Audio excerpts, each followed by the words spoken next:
Job చేసుకుంటూ part time ఈ అవకాశం తీసుకున్నాను. ఈ అవకాశం తీసుకొని జస్ట్ ఒక 1.5 year అవుతుంది.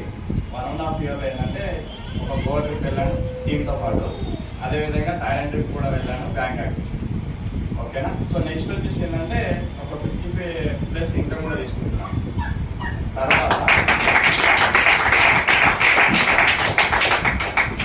తర్వాత వచ్చేసి ఇప్పటివరకు ఏంటంటే నేను సెకండ్ హ్యాండ్ కారు తీసుకున్నామని చెప్పేసి ఆల్రెడీ ఈ వెస్టేలో కాకముందు సెకండ్ హ్యాండ్ కార్ తీసుకున్నాం అని చెప్పేసి కూడా 2-3 times వెళ్ళాను ఆల్రెడీ, కానీ అక్కడ నచ్చలేదు.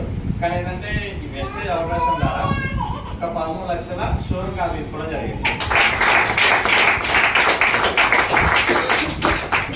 అంటే చూడండి, సో ఎక్కడి నుంచి ఎక్కడికి మారేది వెస్టేజ్లో అన్నీ ఉన్నాయి, వెస్టేజ్లో అన్నీ ఉన్నాయి.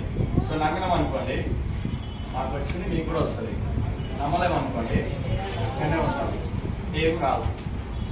ఇన్ని రోజులు ఏదైతే జరుగుతుందో అదే వస్తుంది, కానీ మనం కొత్త మార్చినప్పుడే కొత్త లైఫ్ వస్తుంది. సో అందరూ అక్కడ ఉంటారు మరి అమ్మాయి ఏమైనా మరి అమ్మాయి కొడిస్తున్నాడు కదా, మరి అమ్మాయి అయినా తాత అయినా అమ్మాయి కొడిస్తలేదు కదా. సో మనం కూడా ఏం చేస్తున్నాం, అమ్ముతూనే